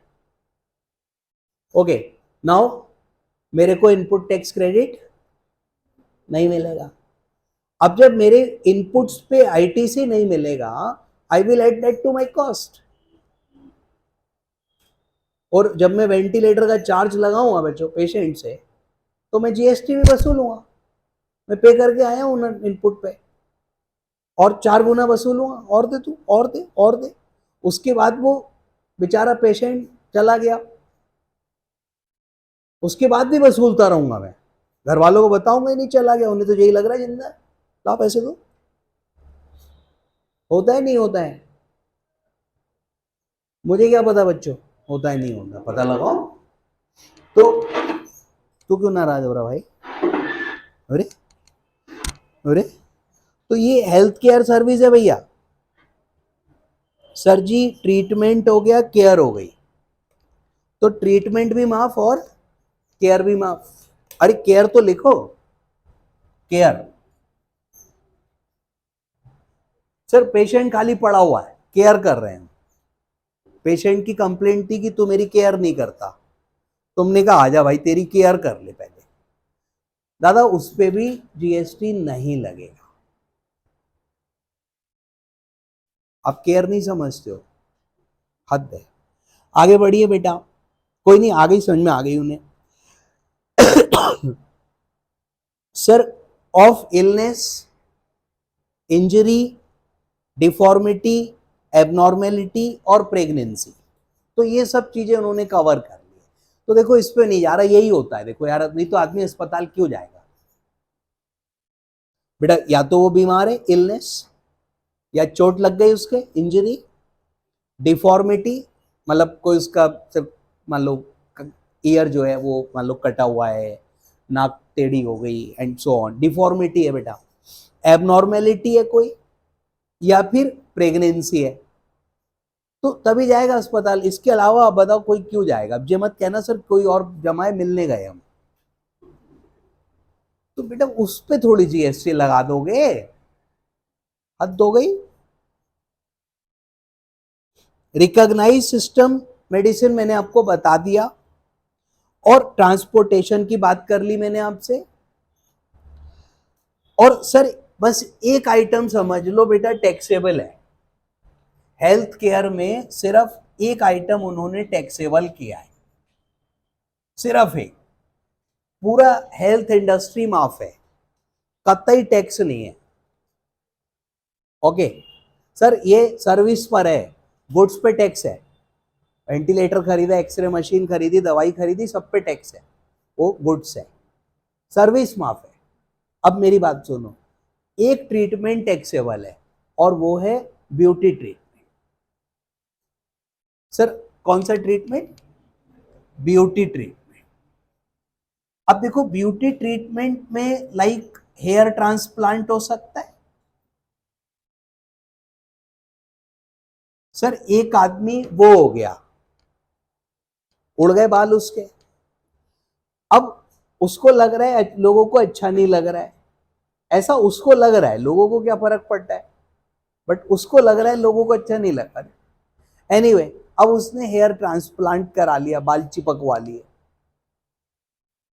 मूवी देखी थी आपने वो, एक आदमी ऐसा ही था, बिना बताए शादी कर ली, फिर उसकी वाइफ ने उस बात पे डिवोर्स का केस कर दिया, और तो और भैया अखबार में छप गई, दुनिया बदनाम कर रही। तो फालतू की बातें हैं ये, बट हाँ टैक्सेबल है, मैं ये कह सकता हूं। सर और बताओ बेटा, कॉस्मेटिक सर्जरी और प्लास्टिक सर्जरी, सर ये कौन सी वाली है बेटा? ब्यूटी वाली है ये। अब देखो किसी की एक्सीडेंट में नाक कट गई, एक्सीडेंट हुआ, नुकसान हो गया नाक को, अब उसने उसको प्लास्टिक सर्जरी कराया, जीएसटी नहीं लगेगा। वो इसलिए नहीं करा रहा है कि सुंदर दिखे, वो इसलिए करा रहा है कि बदसूरत ना दिखे, मतलब सर डिफॉर्मिटी हो गई थी, तो वहां पर जीएसटी नहीं लगेगा। लेकिन अब क्लास में ऐसे ही मजाक मजाक में हमने एक बच्चे को उसकी नाक पे कमेंट कर दिया कि भाई आपकी नाक सही नहीं लग रही है, बहुत बड़ी है, छोटी है, मोटी है, पतली है, पिचकी हुई है, ऐसी मजाक में उसको बुरी लग गई और उसने प्लास्टिक सर्जरी करा ली कांगी। भाई ये ब्यूटी ट्रीटमेंट है, इस पे जीएसटी लगेगा। सर यहां मकसद डिफॉर्मिटी और वो नहीं था, अच्छी भली थी, और कई बार इंसान को खुद लग रहा है कि मैं ऐसा लग रहा हूं वैसा, दूसरा केयर नहीं कर रहा होता, उसे क्या पड़ी है। एनीवे ये समझ गए बच्चों। तो अगर ये ट्रीटमेंट करा रहे हो फॉर इंजरी है, डिफॉर्मिटी है, तब तो एग्जाम है, और एवं ही करा रहे हो तो वो टैक्सेबल है। हेयर ट्रांसप्लांट हमेशा टैक्सेबल है। अब किसी के बाल बोले एक एक्सीडेंट में कट गए थे, अब मैंने ये नहीं बात तो मानी जाएगी, ये हमेशा, सर ये तो ब्यूटी ट्रीटमेंट है, बस ये वाला, बाकी सब माफ है हेल्थ इंडस्ट्री। सर बहुत बड़ा एग्जाम्पशन है ये, और कहीं ना कहीं this exemption helps the poor and common people. अब देखो ना, एजुकेशन हो गया सर, एजुकेशन है, हेल्थ है, अब लगा दो जीएसटी, ठीक है। हम जैसे को, या स्कूल को, कॉलेज को, या बेटा हॉस्पिटल को क्या फर्क पड़ेगा? आप लगाओ, सरकार हमसे 1 रुपया जीएसटी लेगी, हम अपने कस्टमर से 4 रुपए लेंगे और बेईमानी करेंगे। सर अब स्कूल्स पे लगा दोगे जीएसटी, स्कूल को क्या फर्क पड़ेगा बताओ? They will charge from the child, उसकी फीस में ऐड कर देंगे और वो पे करेगा, देना पड़ेगा उसको, देगा कैसे नहीं, and then it will be paid to government. तो एक्चुअली एग्जम्पशन स्कूल को, डॉक्टर को या हॉस्पिटल को नहीं है, एग्जम्पशन पब्लिक को है, उसको माफ किया है। सर इन चीजों पे लगा दोगे तो और देश में लूट टाइप मचेगी। सर वैसे भी ये लोग लूटने के लिए बदनाम होते हैं। स्कूल्स आप बताओ लूटते हैं कि नहीं लूटते हैं? मतलब एक जनरल पब्लिक का क्या इसको लेके व्यू है? लूटते हैं। हॉस्पिटल लूटते हैं। तो भाई साहब और मचाएंगे हम तो, लगाओ हम पे जीएसटी, वहां 1 रुपया देंगे, सामने वाले से 4 वसूलेंगे। बेईमानी तो सब जगह है दुनिया में, तो लगाया ही नहीं है, ठीक है। तो ये 2 एग्जाम्पशन बच्चों आई कैन से कि कॉमन पीपल के लिए, कॉमन पब्लिक के लिए, इससे पब्लिक कहीं ना कहीं लूट से बच रही है, अदरवाइज जीएसटी के नाम पे उसको एक्स्ट्रा लूटा जाएगा। चलो आगे बढ़े। हेल्थ केयर, अब देखिए एग्जाम्पल आप कर लोगे बच्चों इसके, देखो इसमें उतना कलेश नहीं है, हेल्थ में बहुत सिंपल है, कोई झगड़ा है ही नहीं ज्यादा, क्योंकि सारा माफ है टोटल। टैक्स क्या हुआ है? सिर्फ हेयर ट्रांसप्लांट और ब्यूटी ट्रीटमेंट, बाकी सब एग्जाम है, कोई दिक्कत नहीं। हाँ सिस्टम रिकॉग्नाइज होना, ठीक है। जो डॉक्टर ट्रीटमेंट कर रहा है बेटा उस पर ऑथोराइज्ड मेडिकल प्रैक्टिशनर होना चाहिए। अब एक चार्टर्ड अकाउंटेंट ने मेडिकल प्रैक्टिस शुरू कर दी, सीए का ऑफिस खोला, नहीं चला, उनने क्लिनिक खोल लिया, वो चल गया काम। भाई इसको कोई माफी नहीं मिलेगी जीएसटी की, क्योंकि ये ऑथोराइज्ड नहीं।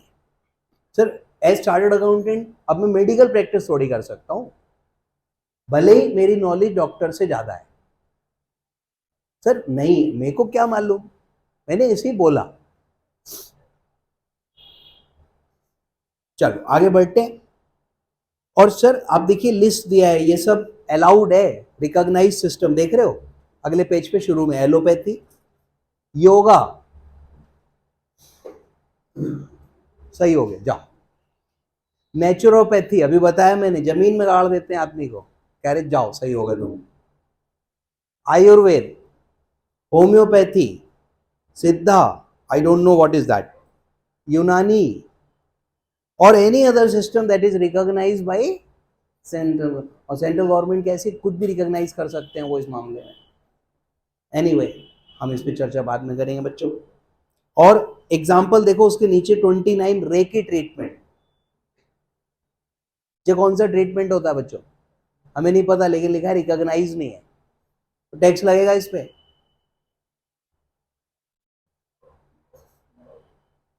सर एनर्जी से ट्रीटमेंट करते हैं रेकी वाले, एनर्जी से, नहीं तब मत देखो। सर अब आप लोग क्लास में रोज पढ़ने आते हो, मेरी एनर्जी आप में ट्रांसफर होती है, आपकी मेरे में होती है? होती है ना, कभी कभी गलत करने लगता हूं मैं, मेरी भी होती है, कभी कभी सही करने लगता हूं। तो भैया छोड़ो ना यार। चलो sir ji, rent of rooms, ये भी एग्जाम्प्ट होगा बच्चों, अस्पताल में जो रूम रेंट चार्ज हो रहा है ना, अरे यार है तो वो भी ट्रीटमेंट और केयर सर्विस ना, वो भी माफ होगा, नो प्रॉब्लम।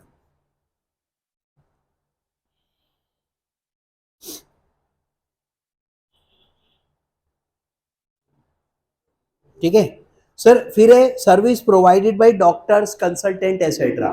अभी मान लो आप एक डॉक्टर हो, एक हॉस्पिटल ने आपसे कॉन्ट्रैक्ट किया हुआ है, ठीक है, एम्प्लॉय नहीं हो आप हॉस्पिटल में सर्विस देते हो, हॉस्पिटल आपको पैसे देता है, तो बेटा मेडिकल सर्विस ही तो दे रहे हो आप हॉस्पिटल को, माफ होगी, नो प्रॉब्लम, कोई टैक्स। सर हेल्थ केयर पे कहीं से कहीं तक टैक्स नहीं है। सर फूड सप्लाई किया, अरे यार क्या क्या ढूंढ ढूंढ के ला रहे हैं।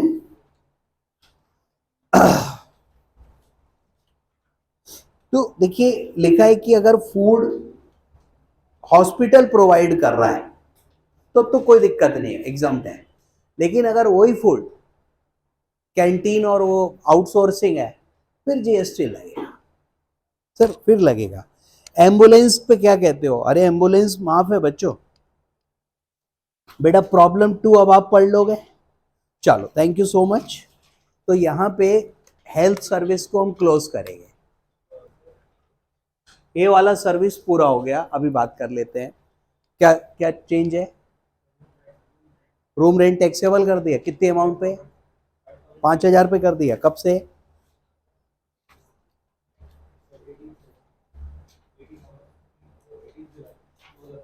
दो 2025। चलो सर एक अमेंडमेंट मिल गई, देखो 18 जुलाई 22, और रूम रेंट बेटा कितना है, इन एक्सेस ऑफ 5,000 टैक्सेबल। आपको याद आएगा बच्चों लास्ट ईयर इस पे बहुत हल्ला भी हुआ था, और उन्होंने कहा था, जो अपनी वो हैं उन्होंने कहा था कि अगर भाई कोई आदमी 5,000 से ज्यादा रूम रेंट दे रहा है अस्पताल में, तो भाई वो जीएसटी भी तो दे सकता है, क्यों नहीं दे रहा, दो। तो अगर हॉस्पिटल का रूम रेंट 5,000 से ज्यादा है, तो हॉस्पिटल को हॉस्पिटल नहीं मानेंगे, होटल मानेंगे, मतलब जीएसटी लगेगा। ठीक है, छोटी सी अमेंडमेंट है, इस राइट, ये बेटा ऐड कर लो।